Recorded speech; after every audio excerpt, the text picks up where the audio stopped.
Let me transport you back in time. It's a rainy day in the middle of winter, the sky is gloomy and you're sat on the floor in a comfy hoodie. In front of you lies an old LCD TV hooked up to a Wii you just got for Christmas.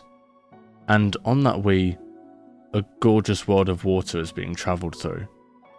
This is Cosmic Cove from Super Mario Galaxy 2, and it's home to one of my favourite video game songs of all time.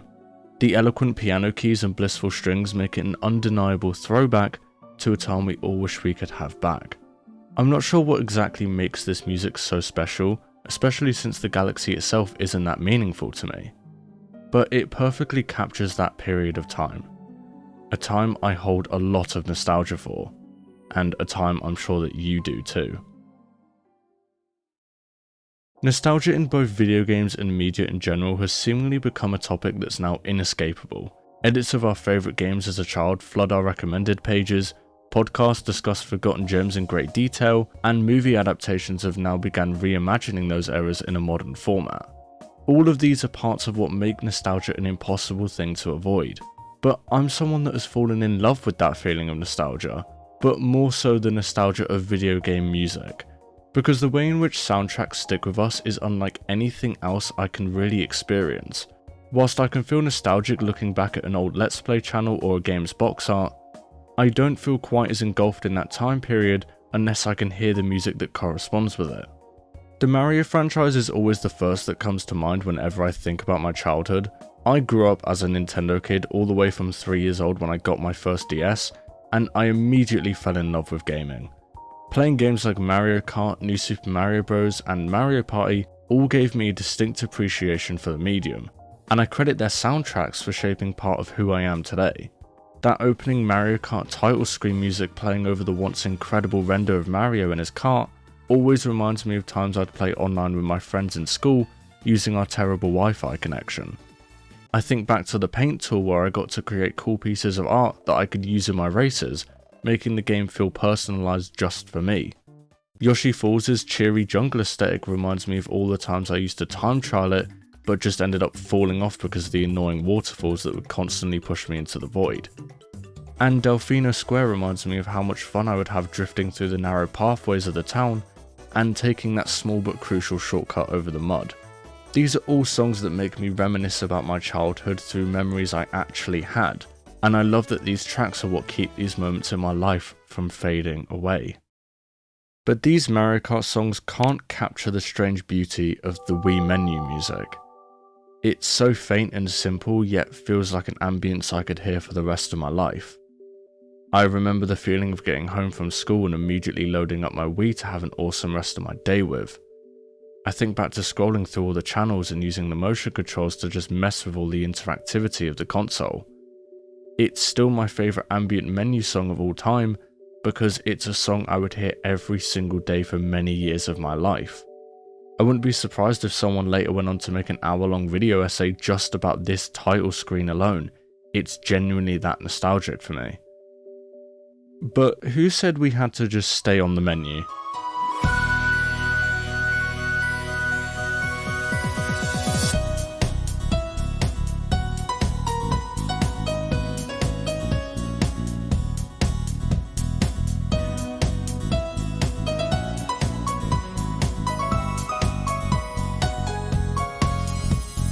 I adore the Wii music so much, for bringing me peace during my early days of stress, for giving me what was arguably my first true appreciation for music as an art form, and for always lifting my mood with its engagingly fun grooves. But what about something more soothing?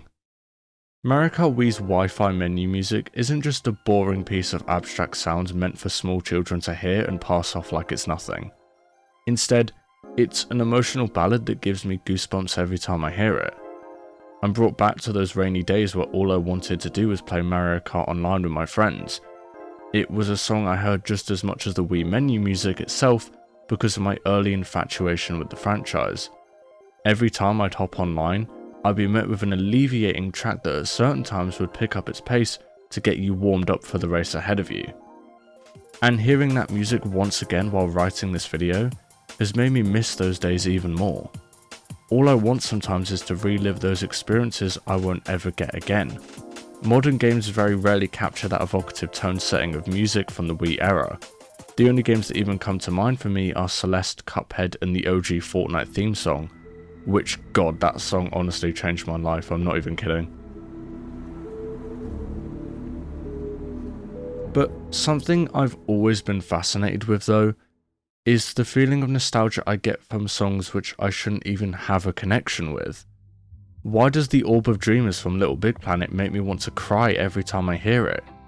Why does it have such a meaningful place in my heart despite me never playing a single game in the franchise besides that one terrible mobile game? Or what about the Ocarina of Time theme song? How does it get me thinking about my childhood despite it never being part of it? And more importantly, why does it fill me with a deep sense of sadness every time it plays? Ocarina of Time is all about adventure and experiencing growth in a magical world, yet I mostly feel a sense of fleeting acceptance. Listening to it transports me to an odd sadness that I wish it didn't. My opinion on this song could change over time, especially after I get around to finally playing the game for myself. I just find it to be depressing rather than hopeful, like it's my own life's end credits song. But this is what makes nostalgia such an inspiring thing. A sentimental longing for a period in the past is a nice feeling regardless of the emotions it may bring out on us. I don't mind that Ocarina of Time makes me cry, or that Sad Story makes me wish parts of my life had turned out differently. These songs are here to create that feeling, and it doesn't matter what they make us feel. In reality, I love the fleeting power of these songs that we each obsess over for our own different reasons.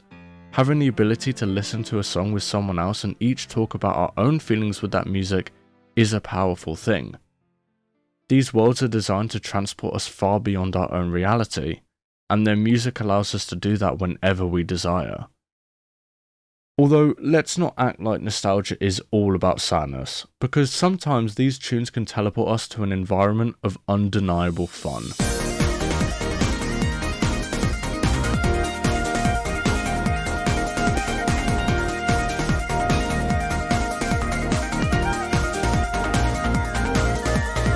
I'd never played Sonic R before making this video, and despite the game being shit, its soundtrack might be my favourite in the series. High-octane techno-pop music reminiscent of the early 90s is what makes Sonic R such a timeless game despite its poor reputation. The vocals sang by TJ Davis are some of the best I've ever heard, and they add so much fun factor into the game, with intricate and catchy melodies that are fun to listen to even when you're not playing the game.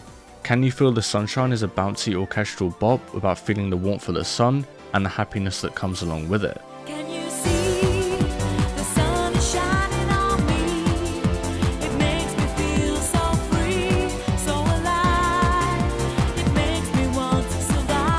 Living in the City captures the essence of living in a city and the pouncing chaos of that lifestyle.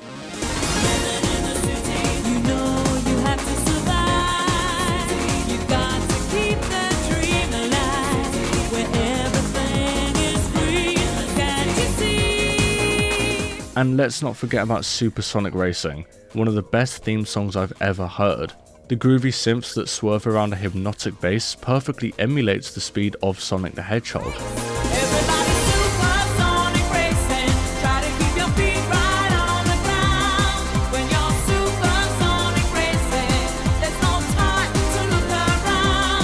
So much of this game's nostalgia comes from its soundtrack, as it manages to replicate an early period of my life where everything was just fun. Although we may actively block out bad experiences in our life, I can confidently say that my early childhood was nothing but a blast, and Sonic R's soundtrack is completely emblematic of that. Many other games feature soundtracks that inspire joy. Plants vs Zombies Loon Boon is a silly jingle that always makes me think about my time as a kid playing the game on my first ever phone, and even brings me back to the days of Garden Warfare, one of my favourite shooters of all time.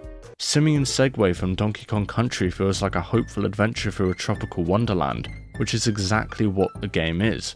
Even stuff like the Moshi Monsters theme or the Dumb Ways to Die theme hold me in a nostalgic grasp because of how memorable the lyrics were. Sometimes the rich emotions often brought from nostalgia can be separated with upbeat melodies that can make anybody smile after a single note is played. These songs all master that indescribable feeling of remembrance, It takes a fraction of a second for me to immediately get dropped into their respective worlds because they each know what their specific purposes are. They understand that their roles are to grant each listener that sense of familiarity with them. It's the same feeling as when you begin to smell something you can vaguely recall from your childhood, like an old favourite sweet you had back in the day, or that one really good piece of chicken you had 15 years ago on a barbecue. I love that games can even achieve this through what on the outside seems like minimal effort, when in actuality, these soundtracks are carefully curated to make themselves wildly memorable. And I didn't want this video to just be solely about my favourite game songs either. Nostalgia is a universal feeling that we all experience in our own individual way, and I think that that's what makes it such a fun topic to discuss with other people who share similar interests.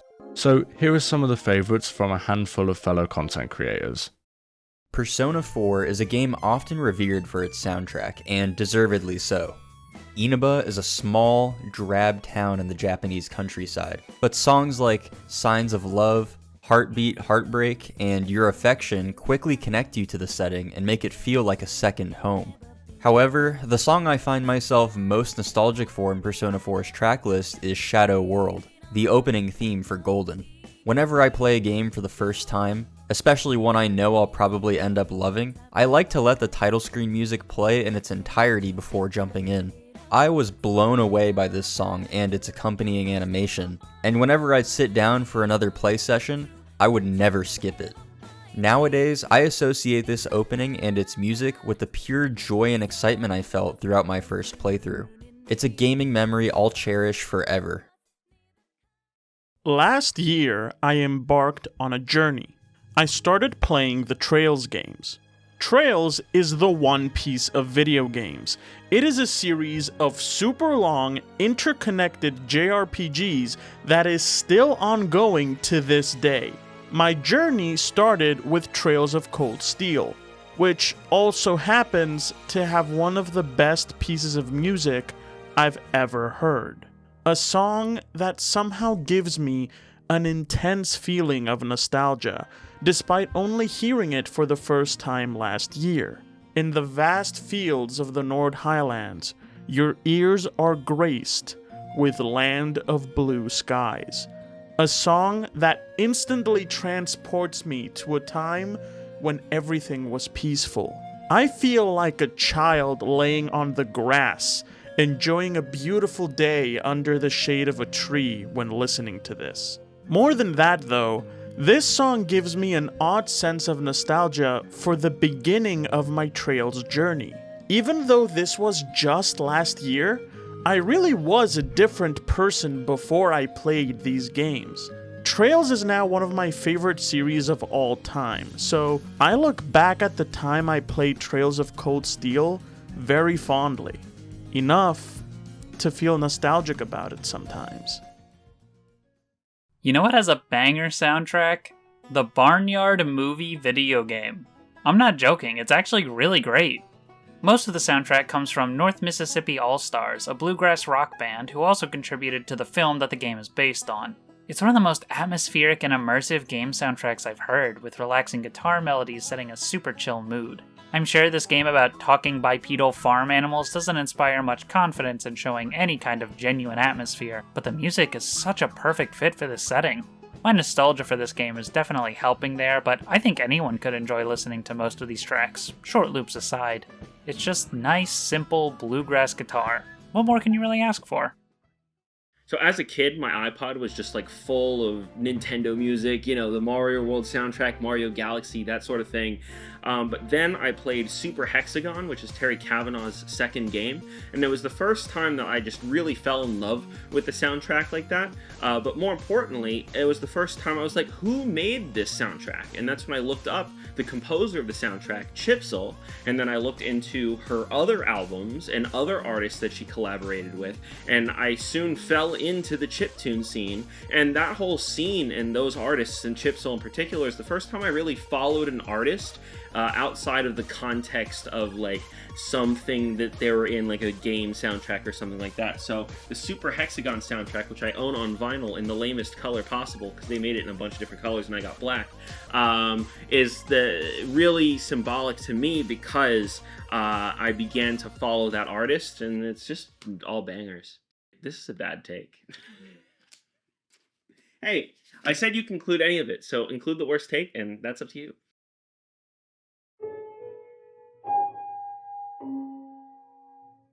Despite how varied nostalgia can be for us all though, there's one soundtrack that's universal to us all. C418's Minecraft Volume Alpha.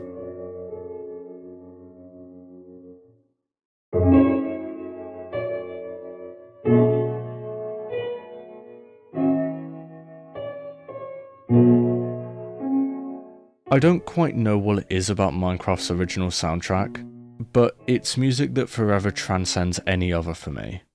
The faint piano notes of Key are hauntingly beautiful, spawning me into a world of unknowns that leaves me fending for myself. Its melancholic atmosphere never fails to make me grieve over a reality I can never get back. A time where the world was simple and I didn't have any responsibilities to face. The title track whispers a gentle harmony that reminds me of the first time I built a dirt shack that probably didn't save me from anything on that first night.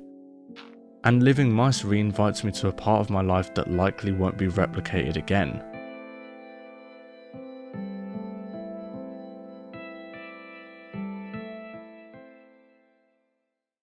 Volume Alpha reminds me of my favourite period of YouTube history. As a kid, all I used to do was watch thousands of videos about Minecraft. It felt like I was growing alongside the creators I was watching, as their bubbly energy and creative ideas constantly had me itching for more. This era of YouTube corresponded with my move to a different country when I was just 5 years old, so I can trace my memories back to the first of many homes I lived in during my time abroad. I moved in 2011, and I can remember watching people like DanTDM back in late 2012 when he had just a fraction of the amount of subscribers he has today. I'm brought back to Stampy's Lovely World, back when he had just 1,000 subscribers. I ended up spiraling down a rabbit hole of old videos and just being awestruck at how meaningful all this content still is to me. I wouldn't be the person I am today without all these videos to inspire me to have begun YouTube myself. These were people who I idolized, people who I wanted to become. I think a lot of us wanted to become the next Stampy, the next iBallistic Squid, or even the next Sky Does Minecraft before all his controversy. These are the creators that made me want to do YouTube, and they'd be forgotten if Minecraft Volume Alpha wasn't so iconic. The eloquent serenity these songs form are the reasons why Minecraft as a whole is such a deeply valuable game to millions of people. You were never meant to pay attention to these relaxed notes because their purpose was simply background noise that wouldn't take a player out of the experience. But something about C418's approach to ambience makes this soundtrack entirely its own being. The creation of Volume Alpha is an inspiration to many. Marcus Notch Pearson, the creator of Minecraft, found Daniel Rosenfeld aka C418 on an old IRC channel from a now vintage blog called TIG Source.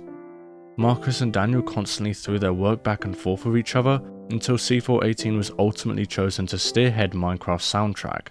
And whilst influences like Aphex Twin once called his work a rip-off, C418's ability to reimagine ambient works into a format perfect for a minimalist open-world adventure with unlimited freedom is forever something only he should and can take credit for. The lack of percussion and emphasis on the strings throughout both conjoin to create a vast feeling of isolation when playing Minecraft. They completely suck you into a world of calming loneliness that constantly has you addicted despite how inherently boring it may seem. But loneliness isn't a bad thing, especially not for Minecraft. It's the very essence of what Minecraft truly is, a lonely adventure through a completely random world you can never fully familiarize yourself with thanks to its massive scale. Songs like Subwoofer Lullaby make me cry because it communicates that feeling of growing up and leaving behind a world of joy, with its glitchy reverbed noises overlaying a pacified lullaby that makes it feel like a mysterious yet relatable melody. And the fun I had with this game back when I wasn't even at double digits yet isn't something I always think is worth seeing. These songs, whilst mesmerizing in their own right, aren't songs I think I should always listen to, because the journey through Volume Alpha feels like an hour-long journey through my own life, which hasn't always treated me kindly. Moog City for some reason gets me to think back to the hours I spent making pixel art I found on Google Images.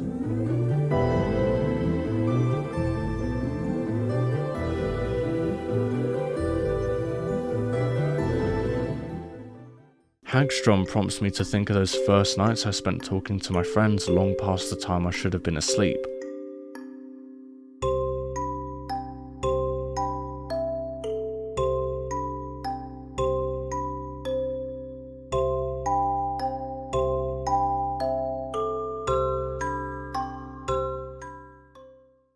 Excuse is a menacing yet peaceful track that makes me emotional every time I hear it, as if it's reaching a chord in my body I can't even identify.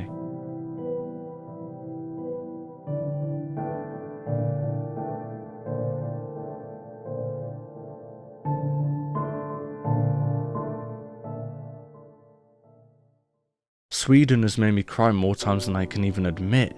The way it captures that feeling of empty wonder is just perfect to me. When the synths lay dormant to allow the piano to take center stage, replicates that feeling of coming down from a dark period of time. The moment you can take things in at your own pace and avoid the continuous stress of day-to-day life. Every song in this soundtrack takes me to its own place, a place that constantly has me praying to one day relive. And going back to Orb of Dreamers from Little Big Planet, whilst researching for this video, I discovered something magical. That song from a game I'd never even played or remembered watching as a kid had always bewildered me. Hearing it gave me nostalgia for seemingly no reason. That was until I discovered something incredible. I'm going to play you a section of the song, and I just want you to soak it all in.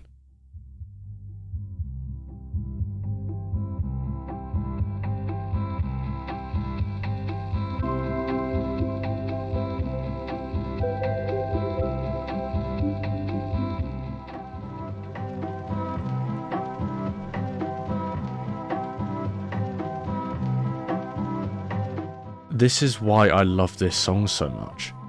In what can only be described as fate, Orb of Dreamers used the same sample as the Chirp music disc, and that's why I found so much nostalgia for the song. It had taken years to identify what I was missing about this song, why was it so memorable to me, and why I cared so deeply for it. It's made me appreciate both soundtracks even more now, and I'm so grateful to be aware of how the two now intertwine.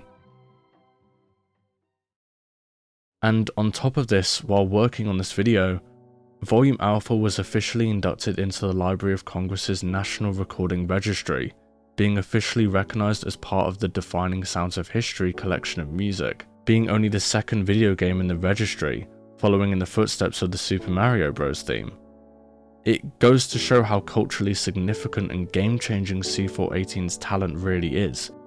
I'm glad this soundtrack gets the recognition it so clearly deserves, because without it, I'm truly not sure where much of my personality would be today. So thank you C418 from the bottom of my heart for creating not just a widely praised ambient masterpiece, but a dynamic album that constantly reminds me of so many important parts of my life that I'll make sure to never forget.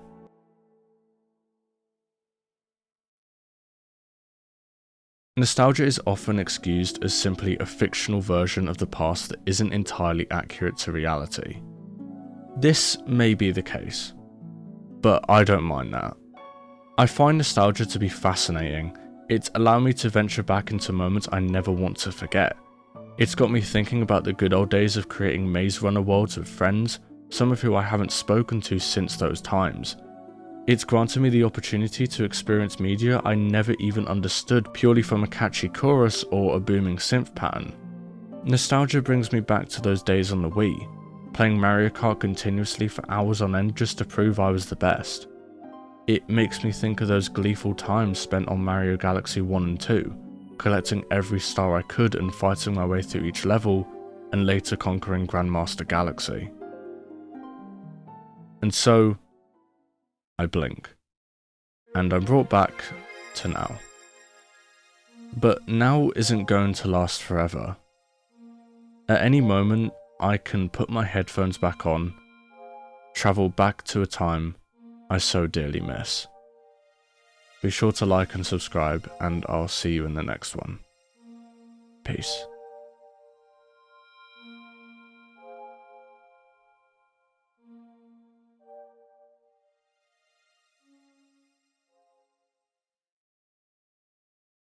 This video was honestly one of the most fun experiences I've had in a long time.